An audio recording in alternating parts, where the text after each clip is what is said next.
दोस्तों, हिंदू धर्म में अधिक मास का विशेष महत्व है।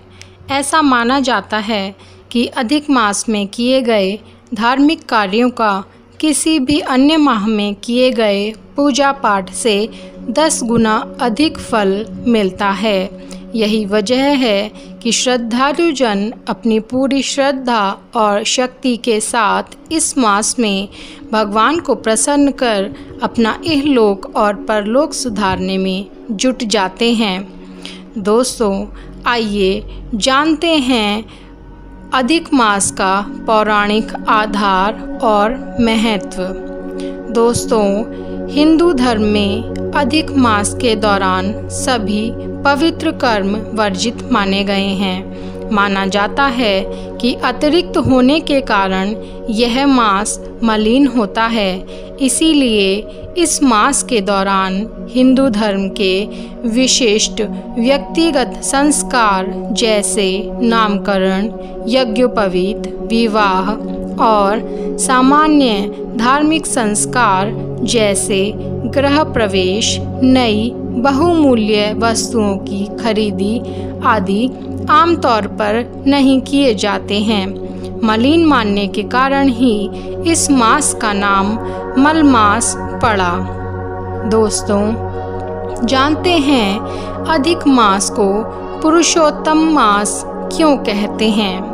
दोस्तों, अधिक मास के अधिपति स्वामी श्री भगवान विष्णु माने जाते हैं। पुरुषोत्तम भगवान विष्णु का ही एक नाम है। इसीलिए अधिक मास को पुरुषोत्तम मास के नाम से भी पुकारा जाता है। इस विषय में एक बड़ी ही रोचक कथा पुराणों में पढ़ने को मिलती है। कहा जाता है कि भारतीय मनीषियों ने अपनी गणना पद्धति से हर चंद्र मास के लिए एक देवता निर्धारित किए। चूँकि अधिक मास सूर्य और चंद्र मास के बीच संतुलन बनाने के लिए प्रकट हुआ, तो इस अतिरिक्त मास का अधिपति बनने के लिए कोई देवता तैयार न हुआ। ऐसे में ऋषि मुनियों ने भगवान श्री विष्णु से आग्रह किया कि वे ही इस मास का भार अपने ऊपर लें। भगवान विष्णु ने इस आग्रह को स्वीकार कर लिया और इस तरह यह मल मास के साथ पुरुषोत्तम मास भी बन गया। दोस्तों, जानते हैं अधिक मास का पौराणिक आधार। दोस्तों, अधिक मास के लिए पुराणों में एक बड़ी ही सुंदर कथा सुनने को मिलती है। यह कथा दैत्यराज हिरण्यकश्यप के वध से जुड़ी है। पुराणों के अनुसार दैत्यराज हिरण्यकश्यप ने एक बार ब्रह्मा जी को अपने कठोर तप से प्रसन्न कर लिया और उनसे अमरता का वरदान मांगा। चूँकि अमरता का वरदान देना निषिद्ध है, इसीलिए ब्रह्मा जी ने उसे कोई भी अन्य वर मांगने को कहा। तब हिरण्यकश्यप ने वर मांगा कि उसे संसार का कोई नर, नारी, पशु, देवता या असुर मार न सके। वह वर्ष के 12 महीनों में मृत्यु को प्राप्त न हो सके। जब वह मरे तो ना दिन का समय हो ना रात का। वह ना किसी अस्त्र से मरे ना किसी शस्त्र से। उसे ना घर में मारा जा सके ना ही घर से बाहर मारा जा सके।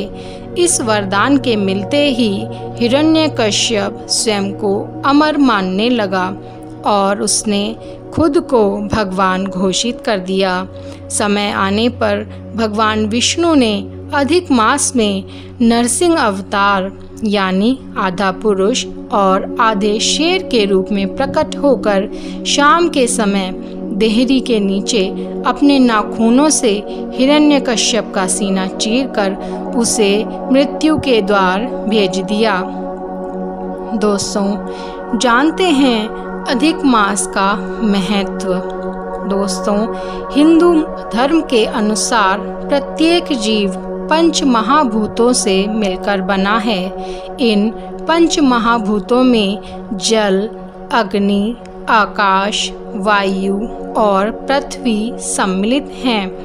अपनी प्रकृति के अनुरूप ही यह पांचों तत्व प्रत्येक जीव की प्रकृति न्यूनाधिक रूप से निश्चित करते हैं। अधिक मास में समस्त धार्मिक कृत्यों, चिंतन, मनन, ध्यान, योग आदि के माध्यम से साधक अपने शरीर में समाहित इन पांचों तत्वों में संतुलन स्थापित करने का प्रयास करता है। इस पूरे मास में अपने धार्मिक और आध्यात्मिक प्रयासों से प्रत्येक व्यक्ति अपनी भौतिक और आध्यात्मिक उन्नति और निर्मलता के लिए उद्यत होता है। इस तरह अधिक मास के दौरान किए गए प्रयासों से व्यक्ति हर 3 साल में स्वयं को बाहर से स्वच्छ कर परम निर्मलता को प्राप्त कर नई ऊर्जा से भर जाता है। ऐसा माना जाता है कि इस दौरान किए गए प्रयासों से समस्त कुंडली दोषों का भी निराकरण हो जाता है। दोस्तों, जानते हैं अधिक मास में क्या करना उचित है। आमतौर पर अधिक मास में हिंदू श्रद्धालु व्रत, उपवास, पूजा पाठ, ध्यान, भजन, कीर्तन, मनन को अपनी जीवनचर्या बनाते हैं।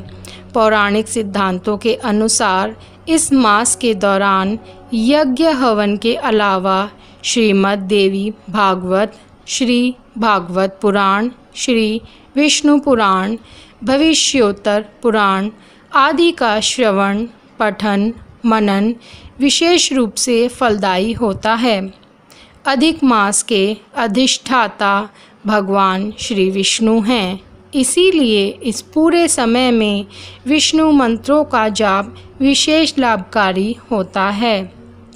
ऐसा माना जाता है कि अधिक मास में श्री विष्णु मंत्र का जाप करने वाले साधकों को भगवान विष्णु स्वयं आशीर्वाद देते हैं, उनके पापों का शमन करते हैं और उनकी समस्त इच्छाएं पूरी करते हैं। तो दोस्तों, यदि यह वीडियो आपको अच्छी लगी है तो प्लीज़ वीडियो को लाइक कीजिए, चैनल को सब्सक्राइब कीजिए और ज़्यादा अपडेट पाने के लिए बेल आइकन को प्रेस कीजिए और अपने सुझावों के लिए मुझे कमेंट कीजिए।